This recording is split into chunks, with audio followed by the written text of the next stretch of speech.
evening once again, and thank you for joining us for Stories Making Headlines. I'm Surya Galmas.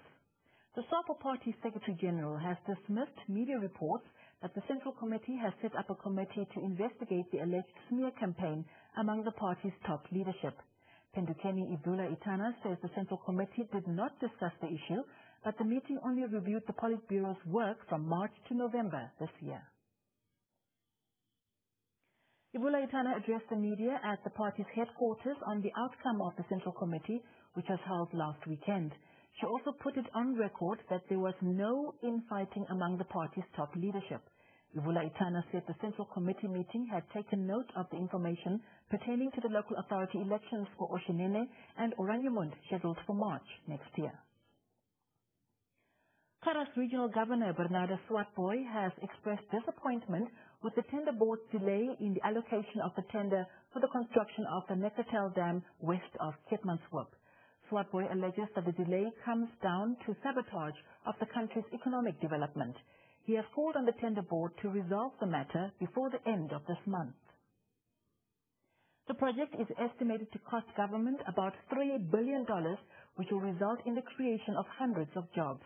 The handover of the site to the construction company was supposed to be done in June this year, but the project has been embroiled in controversy following an appeal by one of the qualified tenderers. The Finnish embassy has availed $4 million to four organizations in Namibia.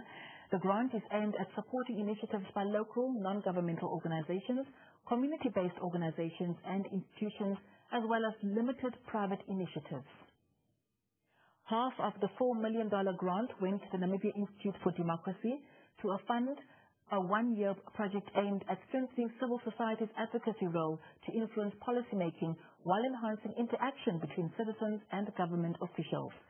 The Namibia Chamber of Commerce and Industry and the Walvis Bay Corridor Group each received more than $889,000. In business news, the Minister of Finance says Namibia's debt levels are at around 17% of Namibia's gross domestic product. Sarah Amadila is confident that the debt levels would not exceed 30% in the next 3 years. She says government has initiated public finance reform to strengthen revenue collection and audit capacity to ensure that debt levels remain below the set targets. The minister reckons that the Namibian microeconomic fundamentals are strong and therefore there is no reason for investors to be concerned about the fiscal policy sustainability. Hugumgelwa Amadila is of the opinion that the Namibian economy continues to be resilient, judging from the interest showed by the private sector, especially in the mining sector. In news from beyond our borders, UN Human Rights Chief Navi Pillay has condemned the clearly excessive use of force by Egypt's security forces during clashes with protesters. Pillay called for an independent inquiry into the deaths of at least 30 people since the weekend. Protesters are still occupying Cairo's Tahrir Square despite the pledge of a speedier handover to civilian rule.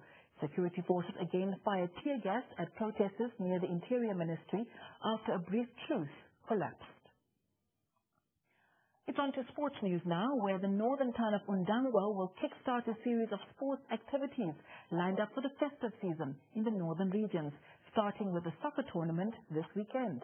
The sponsor and organizer of the tournament met with officials of the Namibian National Sports Commission in Windhoek today. The tournament that goes by the name of Facebook.com will bring together 32 teams, and the faces behind it were in the capital today to buy the trophy that will be at stake, which they showcased to the acting Chief Administrator of Sports Commission, Walter Gasip. Gasip thanked the organizers for coming up with something that would keep the youth busy and away from crime during the festive season.